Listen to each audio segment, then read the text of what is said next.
Que Dios nos bendiga en nombre del Padre y del Hijo y del Espíritu Santo. Amén. Amén. Un fuerte aplauso al Señor. Que viva Cristo. Tenga la bondad de sentarse.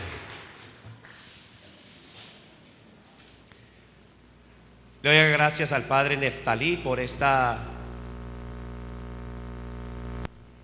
atención tan especial de poder invitarme a estar en la parroquia que Dios le ha asignado para continuar su ministerio sacerdotal. Para mí también es una alegría grande de poder estar entre ustedes. Somos Iglesia Católica y nos gozamos porque es una sola iglesia unida, el cuerpo místico de Cristo. Soy colombiano, pero actualmente estoy ejerciendo el ministerio sacerdotal en Panamá, Colón, Panamá. Y vemos la riqueza de nuestra iglesia, que en esta noche precisamente vamos a enfocar toda la experiencia de oración y de fe en la experiencia de nuestra iglesia amada, amando nuestra iglesia católica. Y descubramos en ella la gran riqueza. Y podemos estar en Honduras, podemos estar en Costa Rica, en Estados Unidos, en la China, y donde hay católicos está la iglesia católica. Es una única, es una universal, porque está en todo y en todos. Y en lo hermoso, lo mismo que celebramos aquí en Copán, en cada Eucaristía, es lo mismo que se celebra en el Vaticano, en Roma, y es lo mismo que se celebra allá en Costa Rica, y es la misma Eucaristía que se celebra en cualquier vereda o comunidad o aldea donde esté un sacerdote celebrando la misa. Es la misma acción litúrgica, es la misma presencia de Iglesia Católica. Dese cuenta lo grande de nuestra iglesia. Y las lecturas que observamos y que meditamos en cada misa, la liturgia de la palabra, si usted se va a otro país el mismo día, encontrará las mismas lecturas, el mismo evangelio. Y si se va a otra aldea y hay otro sacerdote que está celebrando la misa, la misma lectura, la misma liturgia de la palabra. Es la gran unidad en nuestra iglesia, en la experiencia del sacrificio de la Eucaristía. Qué hermosa la iglesia nuestra. De eso queremos hoy hablarle y compartirles a ustedes. Por ello el título tan especial, Amando nuestra iglesia católica.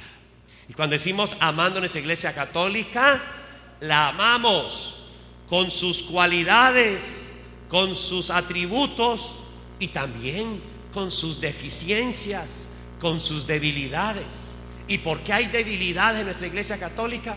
Porque aquellos que la componemos somos hombres y mujeres revestidos de pecado y de debilidad. Pero es santa, sublime, en virtud de aquel que la ha fundado. ¿Y quién la fundó? Cristo Jesús. Él es quien ha fundado nuestra iglesia. Por eso la iglesia católica es santa. Y claro, también débil y pecadora, pecadora por usted y por mí, que somos seres humanos llenos de deficiencias. Yo quisiera que los que han traído la Biblia, trajeran la Biblia. No, ¿eso cómo se llama? ¿Qué es eso de Biblia? A ver. Dice el padre Neftalí que todos ustedes tienen la Biblia aquí en la cabeza, maravilloso, ¿cierto? Bueno, vamos entonces, no importa, vamos a ir a estudiar la Biblia. Los católicos estudiamos la Biblia. Mateo capítulo 16, versículo del 13 en adelante. Lo voy a leer. Llegada Jesús a la región de Cesarea de Filipo, hizo esta pregunta a sus discípulos: ¿quién dice los hombres que es el Hijo del Hombre? ¿Qué fue lo que le dijo Jesús a los discípulos? ¿Qué pregunta le hizo? ¿Quién dice los hombres quién es el Hijo de él? Ellos le dijeron, unos que Juan el Bautista, otros que Elías, otros que Jeremías o uno de los profetas. ¿Qué le dijeron ellos? ¿Unos quiénes eran? Unos dijeron que Jesús ¿quién era? Elías, Jeremías u otro profeta. Muy bien. O Juan el Bautista. Jesús les dijo: ¿y vosotros quién decís que soy yo? Simón Pedro le contestó: tú eres el Cristo, el Hijo del Dios vivo. ¿Qué le dijo Pedro? Dígaselo que está enseguida, dígaselo. ¿Qué dijo Jesús? ¿Qué dijo Pedro? Tú eres. Eso, dígaselo enseguida. Eso. Jesús le dijo: bienaventurado eres Simón, hijo de Jonás, porque no te ha revelado esto a la carne ni la sangre, sino mi Padre que está en los cielos. Y yo a mi vez te digo que tú eres Pedro, y sobre esta piedra edificaré mi iglesia, y las puertas del infierno no prevalecerán contra ella. ¿Qué le dijo a Pedro? Que iba a edificar ¿qué sobre él? La iglesia. ¿Y las puertas del infierno no prevalecerán sobre quién? La iglesia. Y le dijo luego: Pedro, a ti te daré las llaves del reino de los cielos, y lo que ates en la tierra quedará atado en los cielos, y lo que desates en la tierra quedará desatado en los cielos. Palabra del Señor. Un fuerte aplauso a la palabra de Dios. Es la viva voz de Dios que resuena.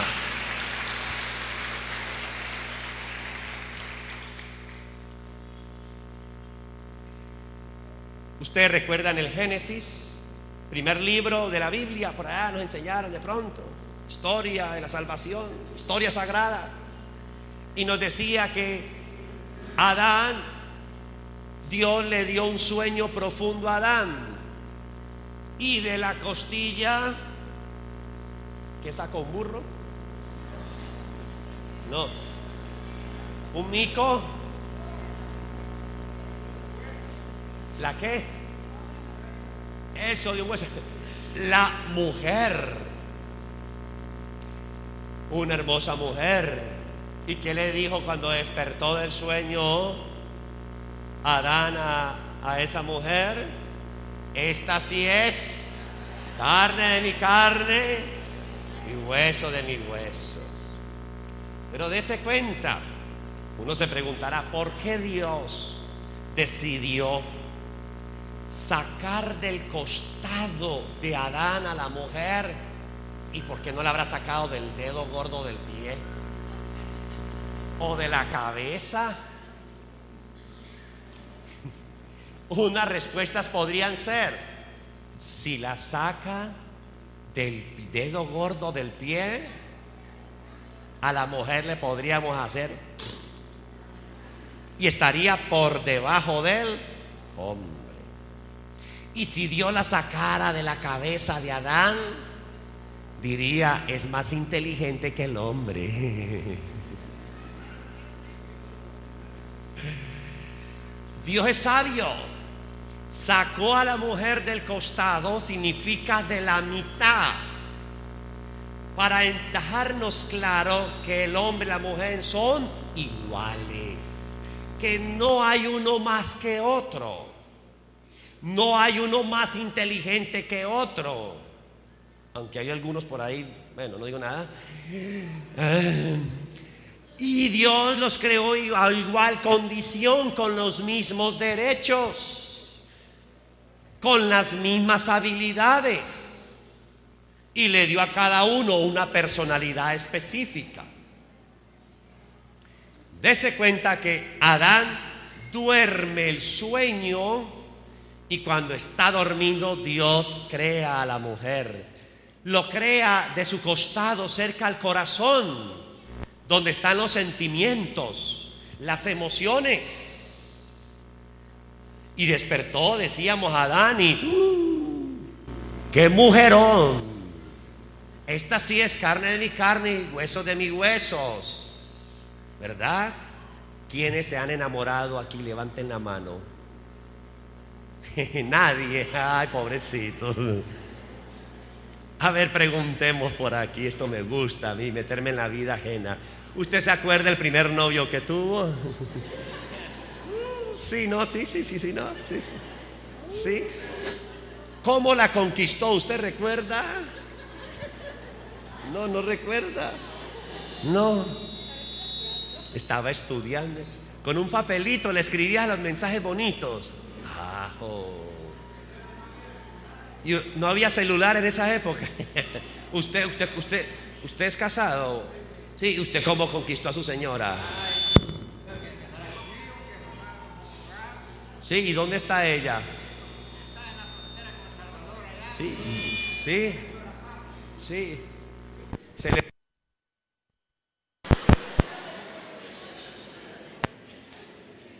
Claro, Dios nos creó con sentimientos. Así sea a punta de papelito, pero así la conquisto. Así sea, venga, vámonos a casar y vamos a construir un hogar. Dios nos creó con emociones, sentimientos. Nos creó por amor, para el amor. Por eso esa figura tan bonita del costado, cerca al corazón, nació o creó Dios a la mujer, cerca al corazón de Adán. El hombre y la mujer se complementan. Hay una unidad entre el hombre y la mujer, Adán y Eva. Ahora vamos para los evangelios. Y dice que ahorita que estamos en Semana Santa, celebramos la pasión, muerte de Cristo. Y cuando Cristo está crucificado y está en su suplicio de la muerte, un soldado hace algo. ¿Qué hizo el soldado? A ver, ¿qué hizo el soldado? Un soldado, ¿qué hizo? Con la lanza. ¿Qué? ¿Le tocó el dedito? Traspasó el costado de Cristo. ¿Y qué salió? ¿Qué brotó? Sangre y agua. Dese cuenta, Cristo en la cruz duerme el sueño de la muerte y de su costado brotó sangre y agua. Sangre y agua. ¿De qué sacramentos usted cree o considera que hace alusión esa sangre y esa agua? ¿De qué sacramentos? Bautismo y Eucaristía. La sangre de Cristo, Eucaristía, significa, hermanos, que ese signo de que Cristo traspasado en la cruz brotó sangre y agua es signo de que Cristo en la cruz engendró la iglesia, la nueva esposa. Adán se despertó y se dio cuenta que de su costado habían creado a la mujer, a su esposa. Ahora Cristo, en el muerto en la cruz, brotó de su costado sangre y agua, signo de la iglesia. Y Cristo en la cruz engendró la iglesia. Y Cristo asume su iglesia como la esposa de Cristo. ¿Van entendiendo el paralelo de Adán y Eva y Cristo y la esposa? ¿La esposa de Cristo cuál es? ¿Y quién es no la iglesia? Todos nosotros. Por eso tan hermosamente podemos entender que en la cruz Cristo pensó en toda la humanidad y su costado abierto nos dio la facultad de conformar iglesia. Brotó sangre y agua, signo de la iglesia, de este don grande, un don que Dios depositó sobre unos hombres. Según el texto del evangelio de hace un rato que yo leí, ¿sobre quién edificó la iglesia? El nombre del discípulo Pedro. Pedro recibe las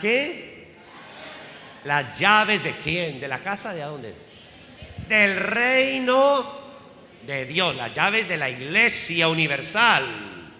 No simplemente la iglesia aquí que el padre Nestalí tiene que pedir las llaves a Pedro, no, para abrir aquí no.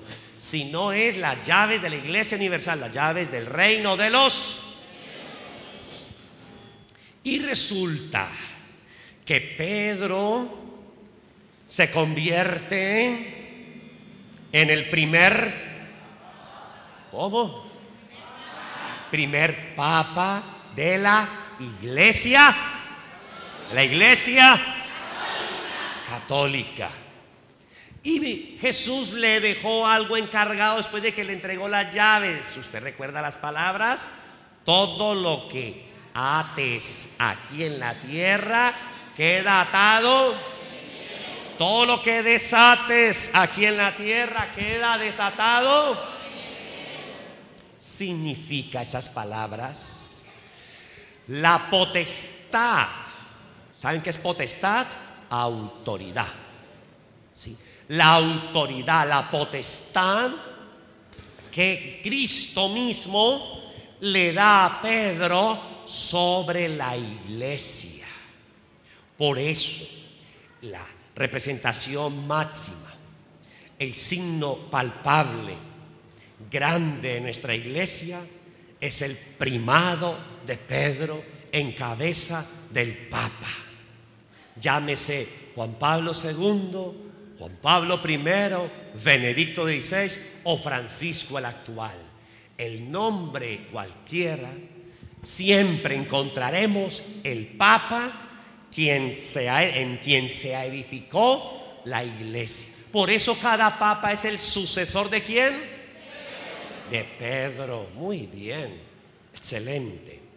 Y a ese Pedro, aquí en la tierra, toda la iglesia, ¿qué debe de manifestar ante esa suprema autoridad?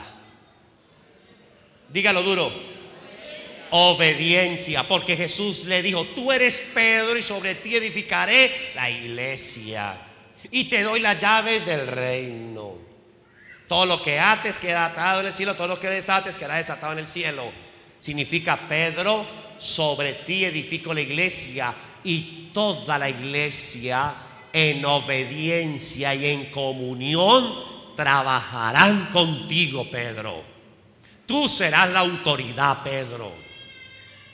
Por ello encontramos en nuestra iglesia lo que se llama la sucesión apostólica. Padre, ¿qué es eso? ¿Qué dije? Sucesión. Sucesión apostólica significa aquella realidad ininterrumpida de generación tras generación, aquello que mantiene unida nuestra iglesia con la cabeza Cristo Jesús en virtud de la presencia del Papa en la iglesia, es que se da la sucesión apostólica. Se desprenden obispos en todo el mundo entero. Nunca se interrumpe la sucesión apostólica. Si usted va a entender lo que estoy diciendo, que es un poquito como algo rarito, usted puede preguntarle a cualquier obispo, ¿sí?, de una diócesis. Usted le pregunta a ese obispo: Monseñor, ¿usted realmente de qué línea desciende de los apóstoles? Y él le dirá de dónde viene. ¿Qué significa? El obispo lo ordenó otro obispo, y a ese obispo lo ordena otro, y otro, y otro, y otro, y otro. Tienen que llegar a uno que se llama un apóstol, sea San Juan, sea Pedro, sea cualquiera de los 12 discípulos que fueron los primeros consagrados por Cristo. Y efectivamente desde allá, desde los apóstoles, se desciende en nuestra iglesia la sucesión apostólica. Eso significa la unidad profunda en nuestra iglesia. Los obispos no son un titulito, es que el título de obispo es una consagración.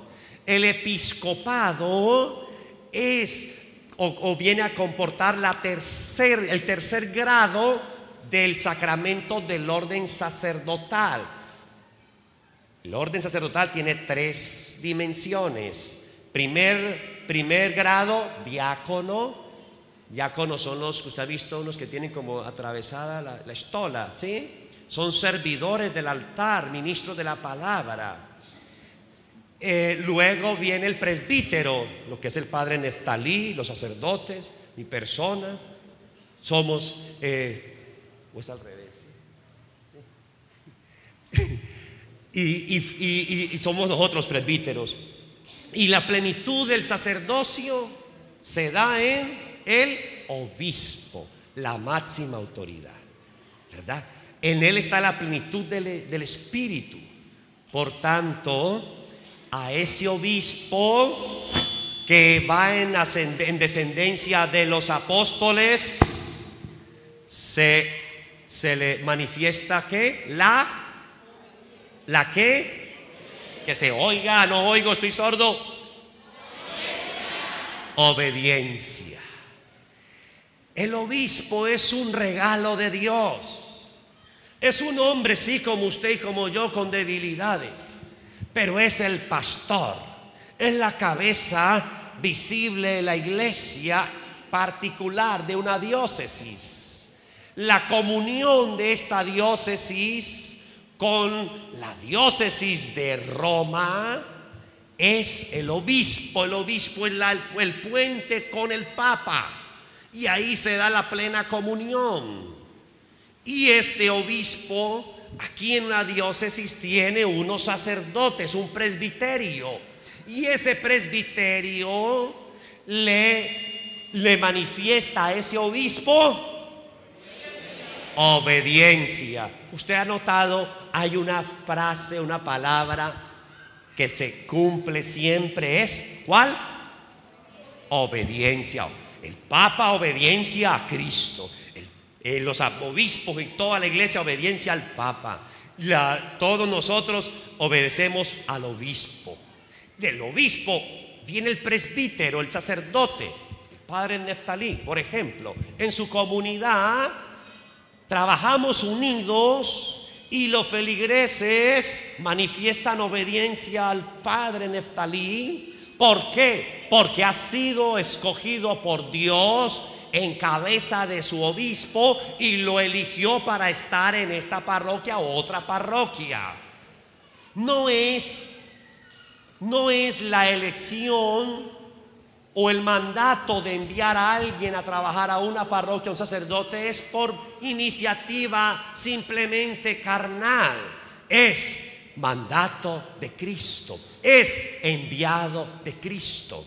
Y Cristo, en la cabeza del obispo, envía a los sacerdotes para que trabajen. Yo estaba anteriormente en Colombia trabajando en una población que se llama Sincelejo, diócesis de Sincelejo. Y al año pasado mi obispo me llama y me dice: Martín, usted se va para Panamá. Ay, monseñor, hijo, tan lejos. Se va, pero monseñor, se va. ¿Por qué? Porque yo le dije el día de la ordenación sacerdotal al obispo. El obispo me preguntó: ¿prometes obediencia a mí y a mis sucesores? Y uno dice: sí, prometo.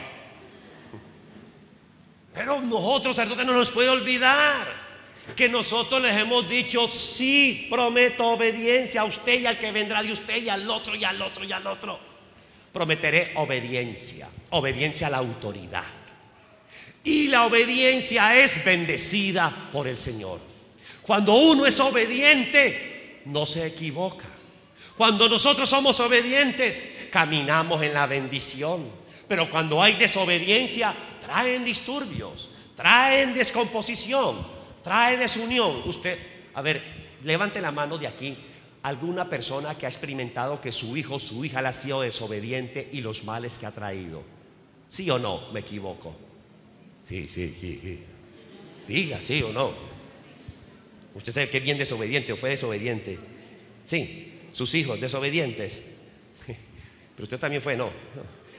De vez en cuando, sí. Mire, cuando un hijo es desobediente, ¿qué le pasa al hijo? ¿Qué le sucede cuando los hijos son desobedientes?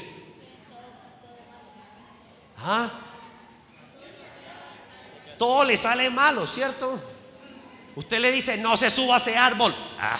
No se suba, Pepito, a ese árbol, se va a caer. Yo puedo solo. No se suba, está mojado, se va a caer. Y viene llorando, mamá, te lo dije, te lo dije. ¿Cuántos de ustedes lo dije? Si usted no me obedece, se va a caer y a donde se golpee, le pego ahí en la herida. Y precisamente el niño viene golpeado. ¿Dónde ves? Pues a pegar. Cuando uno desobedece, trae ruina, trae problemas, hay tragedia.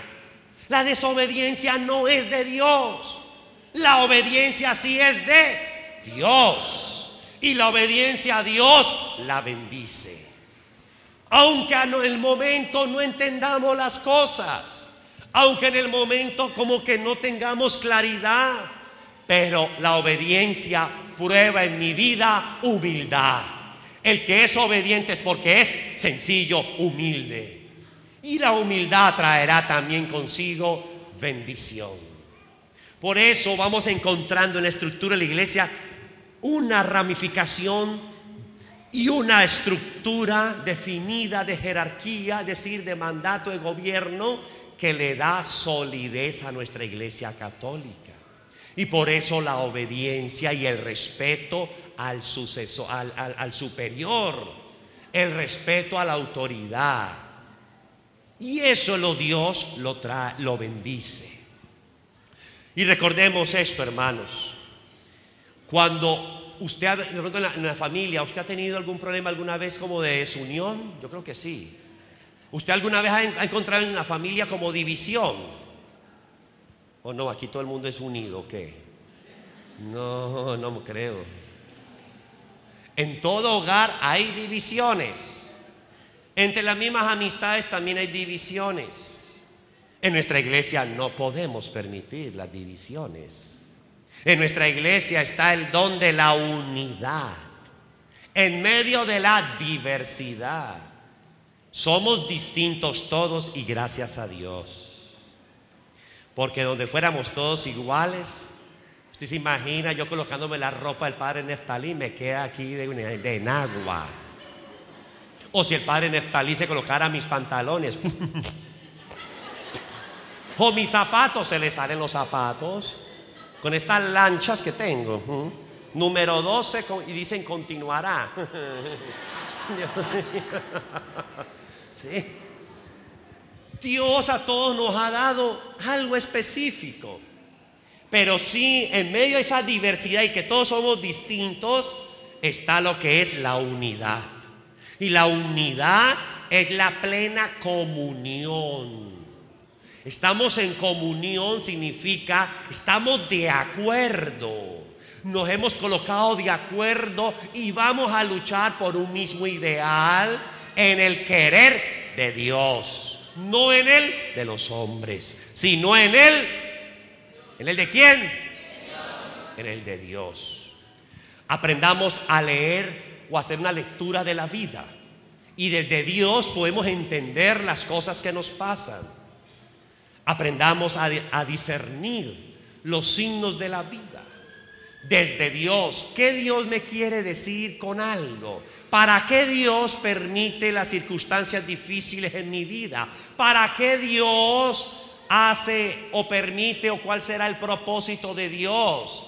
Hay que tratar de descubrirlo, pero no estemos peleando con Dios. ¿Pero por qué a mí? ¿Pero por qué? ¿Pero por qué si yo soy tan bueno? ¿Pero por qué a mí? Yo no mato, no robo. ¿Y por qué a mí? ¿Por qué se me murió mi abuela? ¿Por qué se me murió mi papá? Si ellos eran buenos, ¿pero por qué? No se reviente la cabeza diciendo por qué. Diga, ¿para qué?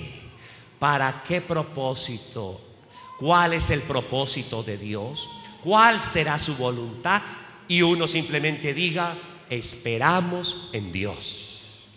Lo que Dios permite siempre será bueno y perfecto, aunque no lo entendamos, aunque nosotros no tengamos claridad, nosotros sabemos que lo que viene de Dios siempre será bueno y perfecto. Bueno y dígalo duro, bueno y Dios nunca se equivoca. Usted y yo nos equivocaremos, pero Dios jamás. Y por eso el Señor en la Iglesia Católica nos ha dejado ese legado especial de la obediencia, de la fidelidad. Hermanos, ¿fidelidad a quién? A Dios, fidelidad a la iglesia. Uno a veces encuentra personas que vienen a la iglesia católica, pero también van a otras iglesias o a sectas. Se van a congregar en otros lugares. Nosotros somos uno solo. Tenemos que tener identidad de católicos. El por qué soy católico es que aquí está la gracia de Dios, está la salvación, están los medios de salvación, los sacramentos. Aquí he recibido todas las bendiciones de la vida en mi iglesia católica. No tengo que ir a perder ni a buscar lo que no se me ha perdido en otros lugares.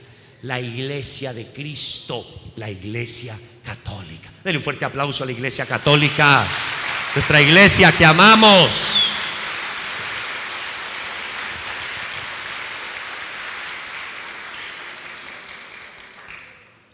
Pregunta nuevamente para recapitular: ¿fidelidad a quién? Y la iglesia. Y cuando decimos fidelidad a la iglesia, nos estamos refiriendo a qué cosa. ¿Fidelidad a quién? A lo que nos enseña quién. La iglesia. ¿Y quién nos enseña en la iglesia? Sacerdotes. ¿Quién más? Obispo. ¿Y quién más? El Papa. Exacto. Pero eso que nos enseñan los sacerdotes, eso que nos enseñan los obispos, siempre tienen que estar acorde al Papa.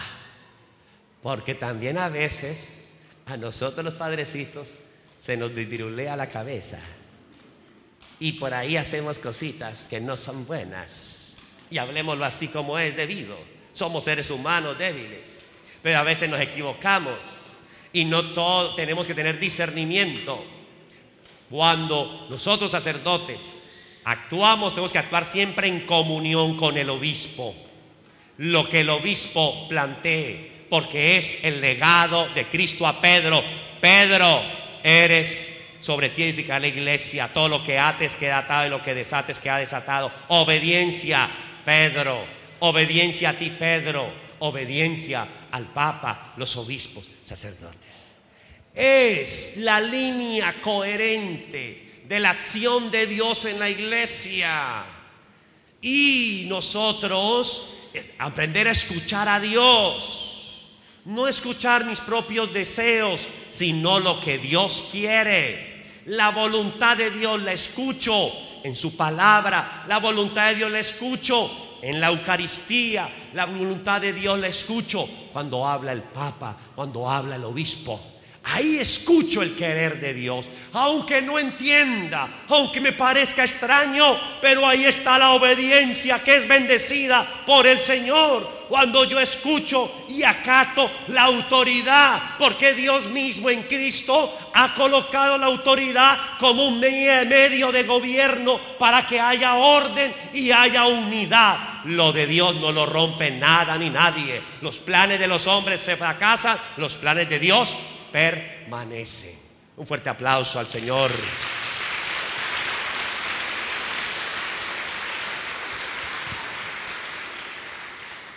Obediencia, fidelidad.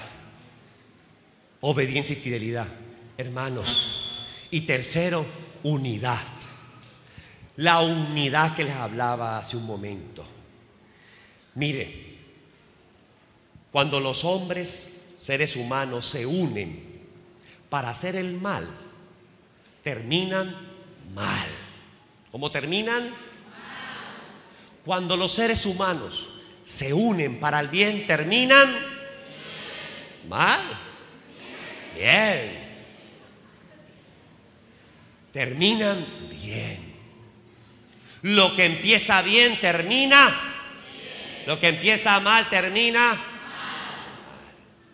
Y eso es ley de vida.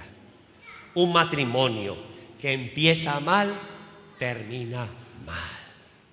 Un matrimonio que aún con dificultades y problemas empiezan bien, y aunque tengan dificultades, llegará a feliz término todo el bien.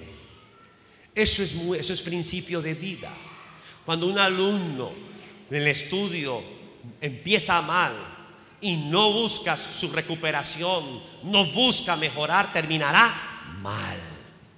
Pero el joven que empieza y que quiere luchar, le cuesta las matemáticas, pero quiere esforzarse y sigue, terminará bien.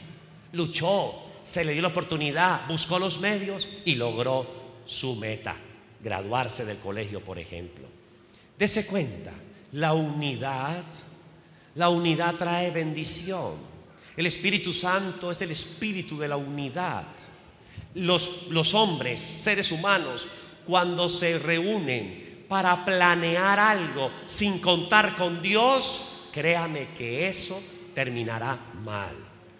Máxime cuando quieren hacer actividades pastorales, cuando en una parroquia, en una comunidad, queremos nosotros realizar alguna actividad y no contamos con Dios, posiblemente van a salir mal las cosas. Lo de Dios se construye ¿con quién?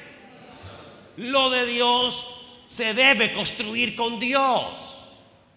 Es imposible construir las cosas de Dios sin contar con Dios. Lo de Dios tiene que siempre ser contado con Él. Y si en una parroquia, por ejemplo, vamos a trabajar, digamos, vamos a realizar la Semana Santa, vamos a dedicar todo el tiempo de Semana Santa, vamos a ver todas las actividades, procesiones, las lecturas, todo. Si no se cuenta con Dios, será una Semana Santa de problemas, de dificultades, las cosas no van a resultar bien. Por ejemplo, en la parroquia donde estoy ahora, llevo apenas unos pocos meses y es la primera Semana Santa. Le dije a los servidores de la parroquia 2 meses antes, los reuní para distribuir las responsabilidades de Semana Santa y les dije, el sábado tal, 9 de marzo, haremos una vigilia de oración y vamos a ayunar. Ay, padre, sí señor, sí, vamos a ayunar. Ay, no, vamos a ayunar, deje el show y vamos a ayunar, ¿sí?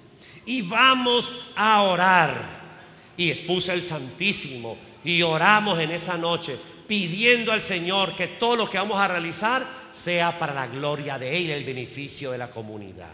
Significa que yo preparo lo de Dios. ¿Con quién? ¿Con quién? Con Dios.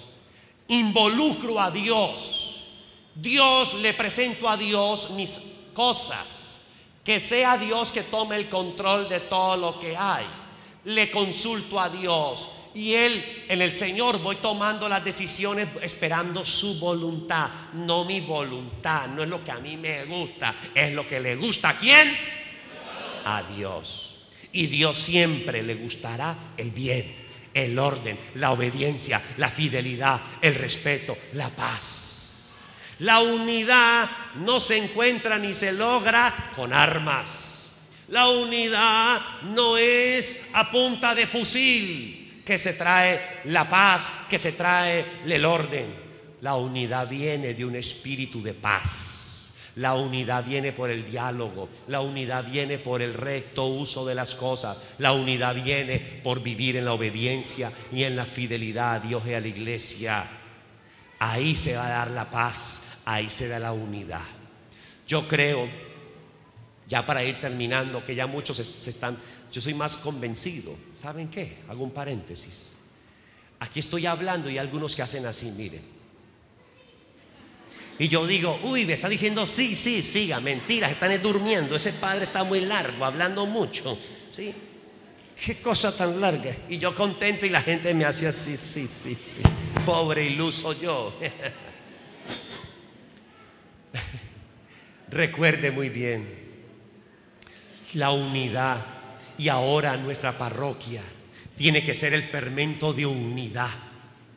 Las cosas de Dios siguen, no podemos obstaculizarlas. Dios quiere continuar haciendo la obra que ha venido haciendo aquí en Copán. En esta comunidad Dios quiere continuar renovando, quiere continuar liberando, sanando a los enfermos, liberando a los oprimidos. Dios quiere continuar llegando a las familias en las aldeas. Dios quiere seguir impartiendo su bendición aquí en nuestra comunidad. Y por eso usted y yo debemos de permitir que haya la unidad, permitir que haya el respeto, permitir que trabajaremos todos buscando la gloria de Dios. No la gloria mía, no lo que a mí me gusta, sino lo que le gusta ¿a quién? A Dios. Lo que le gusta a Dios. Y Dios lo que le gusta es el orden, la paz, la unidad, su gloria. No es mi gloria, no es el ser protagonista, sino el protagonista es Cristo Jesús, es Dios. Y ahora en la comunidad, nuestra comunidad, es un momento especial. Es un momento especial porque después de la tormenta viene la calma. Después de los momentos difíciles viene la claridad. Después de la oscuridad viene la claridad. Pero hay que perseverar en la claridad. Hay que conservar la paz. Hay que conservar la unidad. Hay que conservar el don de Dios que hay en esta comunidad. Y si en este templo aquí hay tantas personas, es porque en usted hay sed de Dios, porque usted ha sido tocado por el poder de Dios, porque Dios sigue amando su vida, porque Dios sigue colocando sus ojos fijos en esta comunidad. Dios ama esta comunidad y la quiere levantar, como cantabas ahora en el canto. La levanta, y el Dios levanta lo que está caído, porque el Señor derriba del trono a los poderosos y enaltece a los humildes. El Señor dispersa a los soberbios de corazón y al hambriento le da de comer. El Señor bendice al que es humilde. Dios bendice al que es obediente, y esta comunidad es una bendición del Señor. Siéntase dichoso, siéntase feliz, que aquí está Dios. Dios está en esta comunidad y seguirá vivo en esta comunidad. Esta comunidad es de Dios y le pertenece a Dios y sigue el plan de Dios. Aquí no es ni para atrás para coger impulso. Hay que continuar en comunión. ¿Con quién? Con Dios. ¿Y con quién más? Con la iglesia. Ya, explíqueme eso de la iglesia. ¿Qué significa estar en comunión con la iglesia? ¿Ser obedientes a quién? Al sacerdote, al obispo, al papa, a la iglesia. Exactamente. Eso, muy bien. Eso está bien. No, es que eso significa que tiene buen oído. Qué bueno. Es eso, hermanos. Obediencia, fidelidad y trabajo en equipo. Trabajo en equipo. Aprender a trabajar en equipo. Trabajar en la unidad por el bien de esta parroquia, de esta comunidad. Que usted con esfuerzo, me imagino que han venido durante muchos años construyendo física y espiritualmente, con la ayuda de ustedes, con la fatiga de muchos, con el sustento de muchos de ustedes que son generosos. O aquí hay devotos de la Virgen del Codo. ¿Qué es eso de la Virgen del Codo, padre? Como que más amarrados que un tamal. Las cosas de Dios también son de invertir, espiritual y material. Porque esto es para ustedes. Esto no es para el padre Neftalí. Algún día el padre Neftalí tendrá que salir de aquí, porque ya Dios lo llama a otra comunidad y vendrá otro sacerdote. Pero el padre Neftalí no va a decir, bueno, yo puse esa lámpara, me lo voy a llevar de allá, saquémosla y me lo voy al hombro. A ver, no, ni alcanza, pobrecito, me está diciendo. Aquí entre nos, y que no salga de Latinoamérica. Ahora estábamos allá en la casa de él y me dice, padre, hágame el favor, me baja el alba, la sotana, pues el alba. Y yo la miro, pobrecito, es que estaba arriba, allá en donde está la cortina, el palo atravesado. Claro, él tenía que hacer, no alcanzo, yo nomás. Bueno, son chistes, parece que están atentos, no están durmiendo. Es que pronto todo el mundo me hace sí, no. Y por eso ustedes trabajan espiritualmente, trabajan por el bien de esta comunidad, las comunidades, y trabajan también para fortalecer, para mantener el templo donde usted se congrega. La energía cuesta mantener las paredes, el agua, las cosas, lo necesario. La banca se van dañando con el tiempo. Y más de una que es muy robusta por ahí. Unas cosas gordas que se sienten y parten todo. ¿Qué le pasa al padre Neftalí? Hay que cambiar el tornillo a la madera. ¿Por qué? Porque la persona está pesada. Se pone más fuerte, la madera va pasando, todo se va acabando. Y hay que ir renovando, hay que ir manteniendo. Las cosas de Dios se mantienen bien. Porque lo de Dios siempre tiene que ser bonito, especial. Es porque sea Dios, entonces le damos lo peor. No, le damos lo mejor para el Señor, lo más lindo. Porque Dios es eterno, es el Dios con nosotros. Gloria al Padre, al Hijo, al Espíritu Santo.